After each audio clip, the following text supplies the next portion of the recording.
दोस्तों स्वागत है एक बार फिर से आपके अपने प्लेटफॉर्म योगिंद्रा टाइम्स पर। दोस्तों आज हम 2020 की उन महत्वपूर्ण घटनाओं के बारे में चर्चा करेंगे जो उत्तर प्रदेश से रिलेटेड हैं, जो कि अगर आप उत्तर प्रदेश से संबंधित परीक्षाओं की तैयारी कर रहे हैं, फिर चाहे वो आरओ 2016 हो जो कि 13 सितंबर को प्रस्तावित है, या पीसीएस जो कि अक्टूबर में प्रस्तावित है, चाहे वो 16 हो आरओ या 21 में जो आरओ होगी उसके लिए भी, पीसीएस 21 है उसके लिए भी, यूपीएसआई आने वाली उसके लिए, लेखपाल के लिए, लोअर मेंस के लिए अगर आप तैयारी कर रहे हैं तो इन सभी चीजों के लिए यहां से क्वेश्चन बहुत ज्यादा इंपॉर्टेंट है जो आपके सिलेबस को कवर करते हुए तैयार किए गए हैं। तो दोस्तों इस सेशन को पूरा देखें और अगर अभी तक आपने हमारे चैनल को सब्सक्राइब नहीं किया तो सब्सक्राइब कर दें और ज्यादा से ज्यादा लोगों तक शेयर करें जिससे इस पूरे सेशन का वो भी फायदा उठा सके। तो आइए शुरू करते हैं दोस्तों आज के सेशन को। याद रखिएगा एक एक टर्म्स को आप ध्यान से सुनिएगा और अगर आपको कहीं पर भी प्रॉब्लम आ रही है तो आप कमेंट करके हमें जरूर बताएं या मेल करिएगा yogindratimes@gmail.com पर। आइए दोस्तों शुरू करते हैं आज के सेशन को।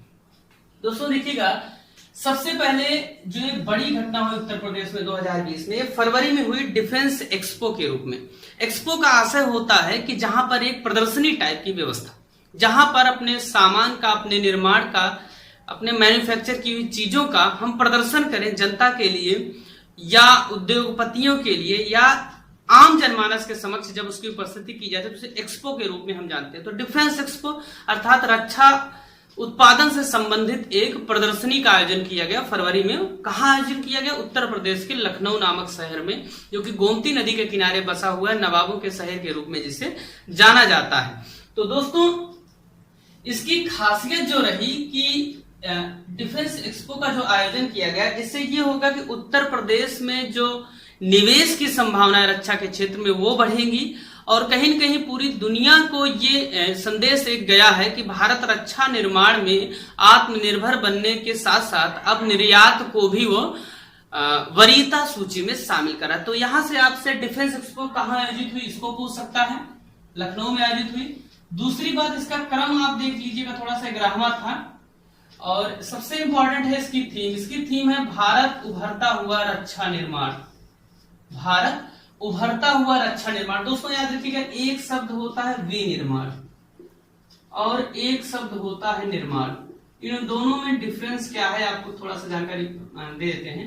विनिर्माण का आशय ये हुआ कि जो उसका रॉ मटेरियल्स है वो आपके पास नहीं है। विनिर्माण में ये होता है, मान लीजिए आपको मोबाइल बनाना है, इसका विनिर्माण करना है, मैन्युफैक्चरिंग जिसको आप बोलते हैं, अब आप शायद समझ गए होंगे। तो मोबाइल की बैटरी हम किसी अन्य देश से मंगाए, कैमरा के लिए लेंसेज अलग देश से मंगाए, बॉडी कवर उसका अलग देश से मंगाकर और सारे चीजों को असेंबल कर दे, वो होता है मैन्युफैक्चरिंग करना। जबकि निर्माण का आशय होता है उन चीजों का निर्माण करना, अपने यहाँ बनाना। तो भारत क्या कर रहा है? निर्माण कर रहा है, उभरता हुआ बाजार है निर्माण के क्षेत्र में। ठीक है, जैसा कि आप देखें कि तेजस का निर्माण हुआ हमारे यहाँ, हम उसको भी जो है निर्यात करने की दिशा में अग्रसर हैं और साथ ही साथ ब्रह्मोस मिसाइल उसको भी हम निर्यात करने की दिशा में अग्रसर हैं। तो हम कहीं कहीं रक्षा के क्षेत्र में उत्पादन पहली बार तो आत्मनिर्भर हो रहे हैं और दूसरी बात हम कहीं कहीं अन्य देशों को जो सप्लाई कर रहे हैं उससे भी हमारे देश की जीडीपी में वृद्धि हो रही है। आपको बताते चले कि भारत सरकार द्वारा लक्ष्य रखा गया है कि 2030 तक हम अपने रक्षा निर्यात को, जो हम रक्षा से संबंधित निर्यात जो अर्जित करते हैं उसको $70 बिलियन कर देंगे। कितना कर देंगे? $70 बिलियन। ये आप थोड़ा सा याद रखिएगा इस बात को भैया। ठीक है, चलिए आगे चलते हैं। जो अगला महत्वपूर्ण घटनाक्रम संबंधित है उत्तर प्रदेश से वो है आपका अशफाक उल्लाह प्राणी उद्यान। ये बेहद महत्वपूर्ण है। अशफाक उल्लाह मॉडर्न हिस्ट्री भारत के स्वतंत्रता संग्राम के महान नायकों में से एक हैं। अशफाक उल्लाह प्राणी उद्यान की स्थापना गोरखपुर में की जा रही है और ये बेहद महत्वपूर्ण है। ये एक बार आ भी चुका है, चूंकि 2020 से संबंधित महत्वपूर्ण घटनाओं में शामिल है। अब देखिए होता क्या है, जब घटना अनाउंस की जाती है तभी से पूछी जानी शुरू होती है। अनाउंस होती है, एक बार कैबिनेट द्वारा पारित किया जाता है, फिर वो बनना शुरू होती है, फिर एक बार चर्चा में आती है, बनकर तैयार होते उसका उद्घाटन होता है, फिर एक बार चर्चा में आती है। तो एक घटना अगर आप शुरू में ही पढ़ लेते हैं तो लंबे समय तक वो आपके सिलेबस को कवर करती है। ठीक है भैया, तो अशफाक उल्लाह प्राणी उद्यान कहाँ पे है? गोरखपुर में है। गोरखपुर योगी आदित्यनाथ जी का क्षेत्र है, राप्ती नदी के किनारे बसा है। राप्ती या उसको ये महत्वपूर्ण है कि राप्ती नदी के किनारे बसा हुआ गोरखपुर और अशफाक उल्लाह खां प्राणी उद्यान यहाँ पे बनाया जा रहा है। ठीक है दोस्तों, और साथ ही साथ गोरखपुर में एक घटना और हो रही, बायोफ्यूल प्लांट गैस बॉटलिंग। यहाँ पे ये केंद्र खोला जा रहा है गोरखपुर में ही। आप याद रखें, गैस की बॉटलिंग कहाँ की जाएगी?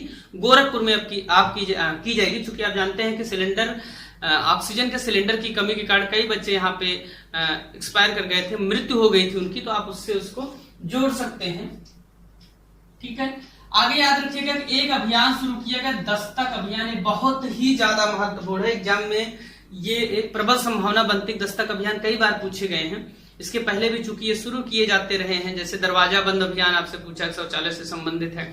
दस्तक अभियान, स्माइल प्रोजेक्ट, इस तरीके कई चीजें आती रहती हैं। तो दस्तक अभियान जो शुरू किया गया, ये शुरू किया गया उत्तर प्रदेश सरकार द्वारा 1 से 31 जुलाई के बीच में इसको चलाया गया।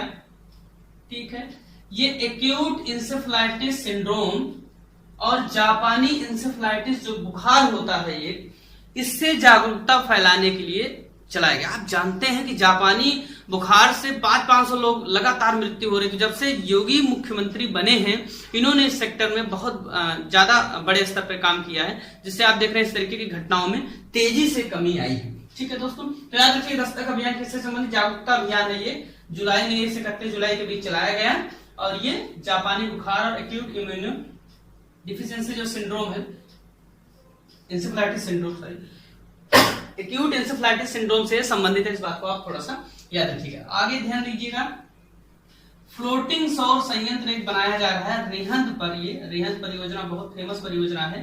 तो यहाँ पे क्या कर रहे हैं? सौर संयंत्र को बनाया जा रहा है, जो कि तैरता हुआ। ठीक है, और एक बहुत बड़ी घटना उत्तर प्रदेश में इस तरह की पहली बार एक घटना हो रही है, तो ये पूछा जा सकता है आपसे। ठीक है,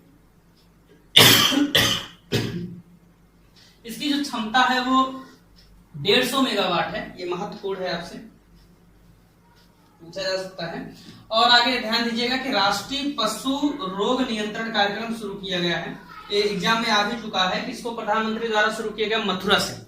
ठीक, चूंकि मथुरा से शुरू किया जा रहा है, तो मथुरा एक बड़ा शहर है और आप जानते हैं धार्मिक नगरी भी। अब देखिए, राष्ट्रीय पशु रोग नियंत्रण कार्यक्रम ये क्या है? आप जानते होंगे खुरपका मुंहपका, ये बीमारी होती है। खुरपका का आशय ये होगा कि पैर पक जाता है जानवरों का।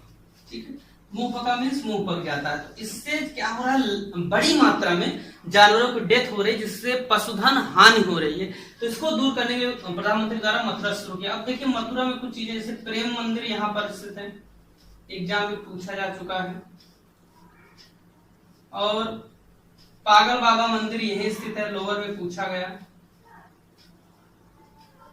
जो लोग पेपर दिए होंगे जान रहे हैं कि पागल बाबा मंदिर जब पूछा गया तो उनको खुद पागलपन का एहसास होने लगा कि ये मंदिर कैसे आ गया, तो चर्चा में है ही नहीं। तो होता क्या है, जब भी कोई एक बड़ा नेता या किसी कारण से कोई एक स्थान जब चर्चा में आता है, तो उसके पूछे जाने की प्रबल संभावना बन जाती है। इसलिए आप थोड़ा सा ध्यान रखें। ठीक है, और यहीं पर आप याद रखिएगा गौ संरक्षण संस्थान भी है मथुरा में, गौ से संबंधित। ठीक है, तो पंडित दीनदयाल उपाध्याय पुरातत्व संस्थान की स्थापना की बात कही गई है ग्रेटर नोएडा में। इस बात को आप याद रखिएगा। पंडित दीनदयाल उपाध्याय जो भारतीय जनता पार्टी के जो अग्रणी नेता रहे, संस्थापक नेताओं में इनका नाम गिना जाता है। एक तरीके से कुछ ही लोगों ने मिलकर, जिनमें पंडित दीनदयाल उपाध्याय, श्यामा प्रसाद मुखर्जी, तो इन लोगों ने स्थापित किया। जब से सरकार बनी है, पंडित दीनदयाल उपाध्याय के नाम पर कई कार्य कर रही। तो पंडित दीनदयाल उपाध्याय पुरातत्व संस्थान, इससे क्या होगा? पुरातत्व जो खुदाई होती, जो इतिहास में हमारे जो ऐतिहासिक स्थल हैं, उनसे जानकारी प्राप्त करना, इस दिशा में कार्य किए जाएंगे भैया। ठीक है, तो ग्रेटर नोएडा में इसको खोला जा रहा है। और एक काम हुआ है पंडित दीनदयाल उपाध्याय संबंधित, ये 63 फीट ऊंची प्रतिमा लगाई जा रही है इनकी चंदौली में। 63 फीट ऊंची प्रतिमा लगाई जा रही है चंदौली में, जो कि वाराणसी से कटकर बनाया गया एक जिला है। देखिएगा कि एक समाज में इस समय सरकार में विकृति आई है प्रतिमाओं को लगाने पर। जिस तरीके से बड़े स्तर पर प्रतिमाओं का निर्माण कराया जा रहा है और लगवाया जा रहा है, यही नहीं कि वर्तमान सरकार द्वारा, ये भारत का इतिहास रहा है कि हम ज्यादा पैसा अपना दिखावे पर खर्च करते हैं। एक समय था जब भारत आध्यात्मिक और वैचारिक भारत हुआ करता था। वर्तमान में महज आप प्रतिमाओं को स्थापित करके एक इस पे जो कहा जाता है, कमेंट किया जाता है कि हम कहेंगे उस व्यक्ति के विचार को लोगों तक ले जाते हैं। आप बताइए, गांधी जी की इतनी प्रतिमाएं आप स्थापित करवा दिए, कितने लोगों तक गांधी जी के विचार गए हैं, परंतु सरकार की जवाबदेहिता जनता के प्रति हमेशा से नहीं रही है। चूंकि जनता उस तरीके के जवाब चाहती भी नहीं, वो अलग तरीके के जवाब में विश्वास रखती है। तो गांधी जी की इतनी प्रतिमाएं देश में लगवाई गई हैं। बाकी आप देखते हैं कितनी प्रतिमाएं चौराहों पर लगी, उनकी कितनी इज्जत है। भीमराव अंबेडकर जी की इतनी प्रतिमाएं लगवा दी गई हैं। आप जानते हैं कितने भारतीयों को संविधान आता है, आप इससे परिचित हैं। तो प्रतिमाएं कहीं न कहीं देश के विकास में साधक भी हो सकती हैं और बाधक भी हो सकती हैं। बहरहाल आपका काम है पढ़ना। पंडित दीनदयाल उपाध्याय पुरातत्व संस्थान 63 फीट ऊंची प्रतिमा यहाँ पे लगवाई जा रही। पंडित दीनदयाल उपाध्याय कहाँ पर? चंदौली में। ठीक है ना भैया, पढ़ते रहिए, अपने विचारों को जिंदा रखिए। योलो हेल्थ एटीएम स्थापित किया गया लखनऊ में, इस बात को आप याद रखिएगा। चारबाग स्टेशन पर इसकी स्थापना हुई है।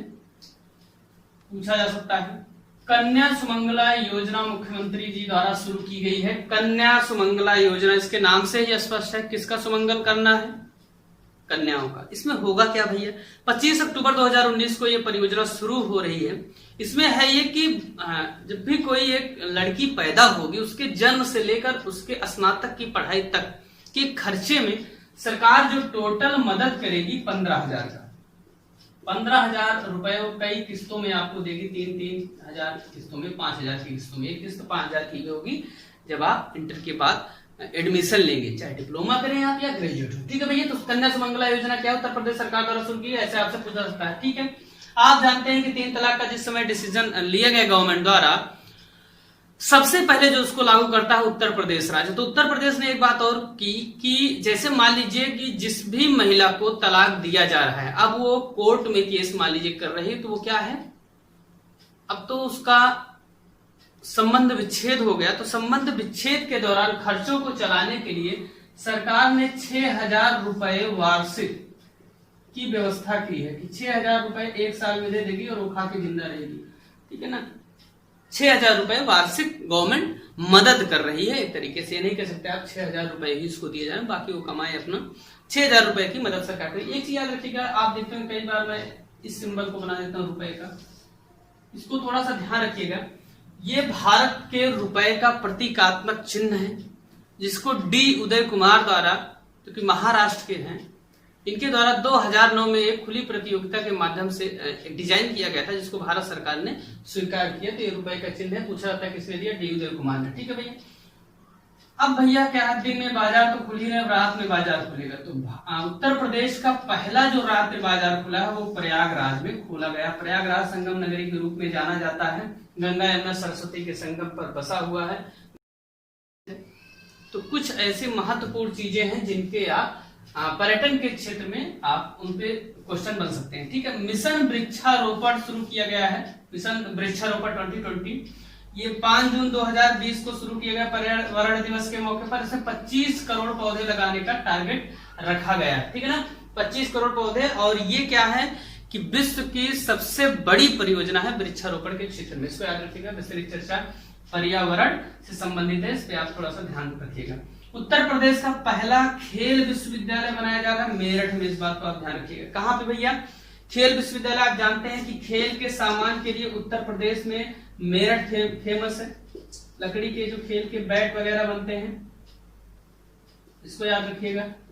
कई बार ये क्वेश्चन पूछा, खेल के सामान के लिए उत्तर प्रदेश में कौन फेमस है? तो मेरठ फेमस है। साथ ही साथ याद रखिएगा कि मेरठ में ही देश का पहला पशु स्मारक बनाया जा रहा है। पशु स्मारक जब आप सुनेंगे तो आपको कुछ एकदम आर्ट लगेगा, लेकिन याद रखिएगा कि आप जानते हैं कि फौज में कई तरीके के जानवर ऐसे होते हैं जो हमारे फौजियों की मदद करते हैं।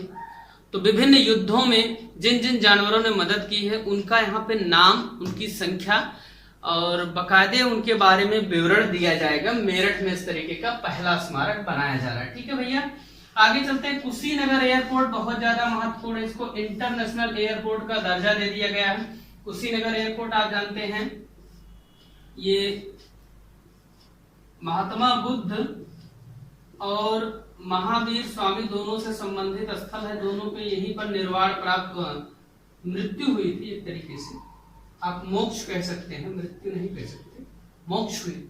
ठीक ना, तो कुशीनगर दोनों से संबंधित है, आप इसको याद रखिएगा। कुशीनगर एयरपोर्ट को इंटरनेशनल एयरपोर्ट का दर्जा दिया गया, बेहद महत्वपूर्ण है, इसके पूछे जाने की प्रबल संभावना। ठीक है भैया। कोविड-19 के दौरान सर्वाधिक जो रोजगार मनरेगा में किसी राज्य ने दिया है वो उत्तर प्रदेश है। मनरेगा के लिए विस्तृत सेशन आप देखें, प्लेलिस्ट में चेक करें, हमारा उस पर एक सेशन है, उसको आप देखें।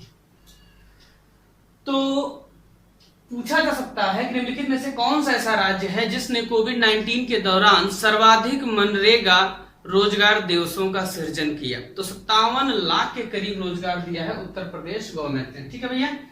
उत्तर प्रदेश सरकार द्वारा 2024 तक कृषि निर्यात को दोगुना कर दिया जाएगा। इसका आशय ये हुआ कि कृषि से संबंधित जितने भी प्रोडक्ट्स बनाए जाते हैं या कृषि से संबंधित जो भी सामान है उनके निर्यात को हम 2024 तक क्या कर देंगे, दोगुना कर देंगे। याद रखिएगा 2022 तक हम कृषि आय को दोगुना करेंगे, 2025 तक हम दुग्ध उत्पादन को दोगुना करेंगे, 2025 तक दुग्ध उत्पादन को दोगुना कर दिया जाएगा। एक दिन सेशन रखते हैं जिसपे कब कब ये टारगेटेड किया गया है उसको बताएं, बहरहाल हम बीच बीच में बताते रहेंगे। 2025 तक हम टीबी को समाप्त कर देंगे।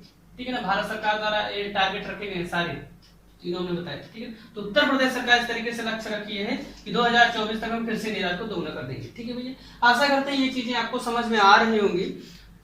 अब देखिए थोड़ी सी एक चर्चा करते हैं उत्तर प्रदेश से बजट से ही संबंधित। जैसा कि कहा गया है कि जो जीडीपी की दर है वो 4.4% रहेगी। कोविड-19 के चक्कर में ऐसा नहीं लगता कि इसको प्राप्त किया जा सकता है। ये बजट के समय की अवधारणा है। एक चीज याद रखिएगा, पीसीआई एक अवधारणा होती है, जब इकोनॉमी के सेशन आएंगे आप उसमें देखेंगे। पीसीआई का आशय हुआ पर कैपिटा इनकम, अर्थात प्रति व्यक्ति आय। प्रति व्यक्ति आय का आशय हुआ कि एक व्यक्ति भारत में कितना कमा रहा है औसत रूप से। होता क्या है, सबका पैसा जोड़ लिया जाता है, उसके बाद उसको जनसंख्या से भाग दे दिया जाता है, तो पीसीआई आ जाती है भैया। ठीक है ना। तो पीसीआई में जो अर्थात जो लोगों की आमदनी में वृद्धि होगी 5.9% की वृद्धि होगी। इसको याद रखिएगा थोड़ा सा। 5.9%, जितना पैसा आप पहले कमाते थे उसका 5.9% अब ज्यादा कमाएंगे। ठीक है भैया। 5,12,860 करोड़ का बजट था, इसको ध्यान में रखिएगा। पिछली बार से 6.9% ज्यादा था। उत्तर प्रदेश के इतिहास में अभी तक का सबसे बड़ा बजट है। तो 2020 की कुछ महत्वपूर्ण घटनाएं ये थी। बाकी इसके दूसरे सेशन में, दूसरे पार्ट में हम फिर से मिलेंगे और जो घटनाएं यहाँ पे बच जा रही हैं उन पे हम विस्तृत चर्चा करेंगे, जो कि एग्जाम के लिहाज से आपके लिए बहुत महत्वपूर्ण साबित होने वाली है। दोस्तों बने रहिए हमारे साथ, लगातार हमारे सेशंस आपको मिलते रहेंगे, आप देखते रहिए।